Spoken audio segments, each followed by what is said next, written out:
Hello foodies, কেমন আছেন আপনারা? আজকে আপনাদের জন্য নিয়ে এসেছি নারিকেল বাটা দিয়ে বাইলা মাছ। এখানে আমি 500 গ্রামের মতো বাইলা মাছ নিয়ে নিয়েছি। মাছগুলোকে খুব সুন্দর করে ধুয়ে কেটে পরিষ্কার করে নিয়েছি এবং গরম পানি দিয়ে ভালোভাবে ধুয়ে নিয়েছি। তারপর হলুদ এবং লবণ মেখে নিয়েছি।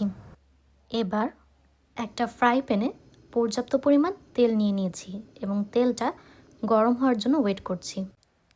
তেল হালকা গরম হয়ে এলে তারপর তেলের মধ্যে একে একে বাইলা মাছগুলো দিয়ে দিব। বাইলা মাছ যে পিসগুলো একটু বড় ছিল সেগুলো আমি 2 পিস করে নিয়েছি, আর যেগুলো ছোট ছিল সেগুলো আমি আস্তই রেখেছি। খুব অল্প সময়ের জন্য ভাজবো, মাত্র 1 থেকে 2 মিনিটের মতো ভেজে উঠিয়ে নিব। খুব বেশিক্ষণ রাখবো না, এতে বাইলা মাছের গায়ের চামড়া এবং মাছের যে মাংসলো অংশটা সেটা উঠে আসবে প্যানে। তাই চেষ্টা করব খুব দ্রুত ভেজে তাড়াতাড়ি উঠিয়ে নিতে। আমার মাছ ভাজা শেষ হয়ে গেছে। মাছগুলোকে অন্য একটা পাত্রে উঠিয়ে রেখে এখন আরেকটা বড় ফ্রাই প্যান বসিয়ে তাতে পর্যাপ্ত পরিমাণ তেল নিয়ে হালকা গরম হওয়ার জন্য ওয়েট করেছি। এবার সেই তেলে প্রায় 1 কাপ পরিমাণ পেঁয়াজ কুচি দিয়ে দিচ্ছি। হালকা বাদামি করে ভেজে নিব। তারপর 1 চা চামচ পরিমাণ আদা বাটা এবং 1 টেবিল চামচ পরিমাণ রসুন বাটা ও হাফ টেবিল চামচ পরিমাণ পেঁয়াজ বাটা দিয়ে কিছুক্ষণ তেলের মধ্যে ভুনে নিব। তেলের মধ্যে ভুনা শেষ হয়ে গেলে 1 চা চামচ পরিমাণ হলুদ বাটা এবং 1 চা চামচ পরিমাণ মরিচ বাটা দিয়ে ভালো করে মিশিয়ে নিব। তারপর দিয়ে দিচ্ছি 1 চা চামচ পরিমাণ লবণ। লবণটা রান্নার সময় আবার চেক করে নেবেন, লাগলে পরবর্তীতে আবার অ্যাড করবেন। এবার ভালো করে সব কিছু মিশিয়ে নিচ্ছি। আপনারা নিশ্চয়ই খেয়াল করেছেন আমি এখানে আদার পরিমাণ কম নিয়েছি এবং রসুনের পরিমাণ বেশি রেখেছি। আদাটা সবসময় বাইলা মাছের ক্ষেত্রে খুবই কম পরিমাণ ব্যবহার করবেন। এবার আধা কাপ পরিমাণ পানি অ্যাড করে দিচ্ছি। ভালো করে মশলাটাকে কষিয়ে নিব।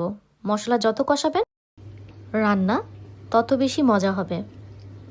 মশলা কষানো হতে হতে এই ফাঁকে আমি একটা গ্রাইন্ডার জার নিয়ে তাতে আধা কাপ পরিমাণ নারকেল বাটা করে নিব। আপনারা পাটায় পিষে নিতে পারলে আরও ভালো। এবার 1/4 চামচ পরিমাণ ধনিয়া গুঁড়া দিয়ে দিচ্ছি, এটা অপশনাল। দেখুন মশলা সুন্দর করে কষানো হয়ে গেছে, মশলার গা থেকে সুন্দরভাবে তেল বেরিয়ে এসেছে।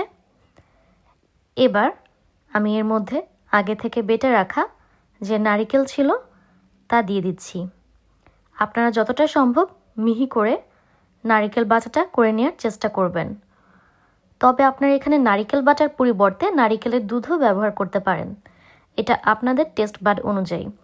নারিকেল বাটা বা নারিকেল দুধ যেটা ইউজ করেন দুটো দিয়েই খেতে মজা লাগে এবং স্বাদ প্রায় একই আসে। আমি এখানে নারিকেল বাটাটাই ইউজ করলাম। মশলার সাথে ভালো করে নারিকেল বাটাটাকে মিশিয়ে নিতে হবে।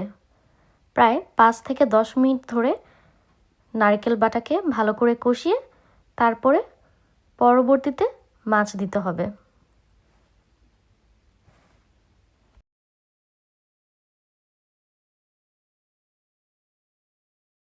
নারকেলটা যাতে মশলার সাথে ভালো করে কষানো হয় এই জন্য আমি খুব সামান্য পরিমাণ পানি দিয়ে দিচ্ছি।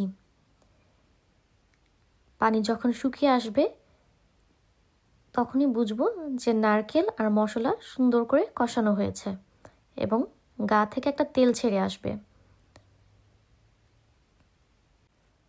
এখানে আমি হাফ চা চামচ পরিমাণ চিনি ব্যবহার করছি। আপনারা ইচ্ছা করলে করতেও পারেন বা নাও করতে পারেন, বাট চিনিটা যদি আপনারা ব্যবহার করেন তাহলে এর স্বাদ আরও বহুগুণে বাড়িয়ে দিবে।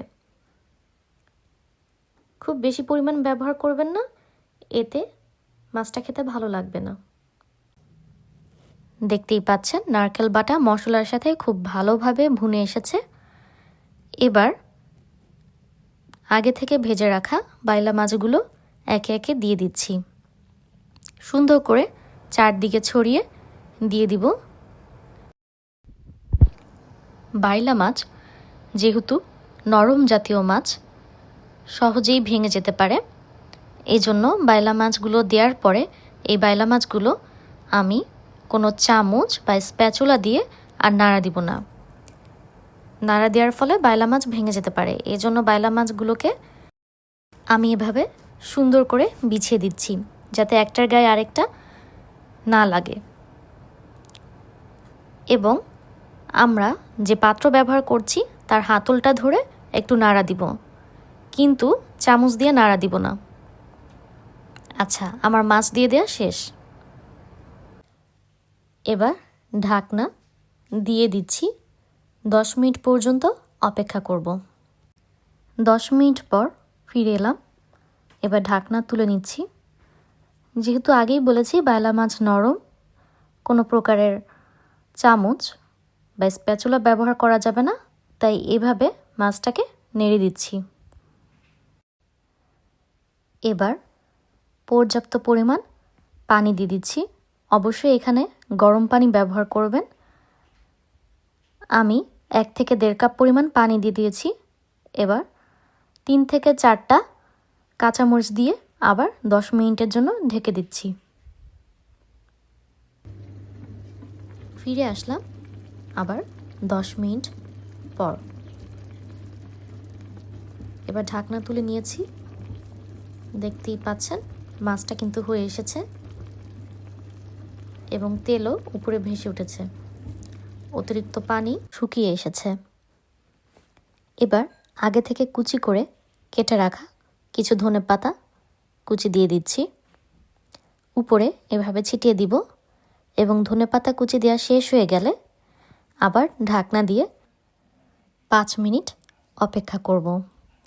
5 মিনিট পর দেখতেই পাচ্ছেন ফাইনাল লুক।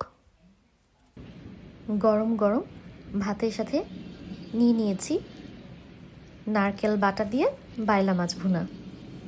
এবার টেস্ট করে দেখি কেমন হয়েছে। আলহামদুলিল্লাহ, আমার কাছে কিন্তু অনেক ভালো লেগেছে। আল্লাহর কাছে শুকরিয়া, আল্লাহ যা রিজিকে রেখেছেন তার জন্য। আপনাদের কাছে যদি এই ভিডিওটা ভালো লাগে অবশ্যই আপনাদের ফ্রেন্ডস এবং ফ্যামিলির সাথে শেয়ার করবেন। আমার চ্যানেলটি অবশ্যই সাবস্ক্রাইব করবেন এবং আপনারা পরবর্তী কোন রেসিপি দেখতে চান বা কিসের উপর ভিডিও চান আমাকে অবশ্যই জানাবেন। ভালো থাকবেন সবাই। দেখা হবে পরবর্তী ভিডিওতে। আল্লাহ হাফেজ।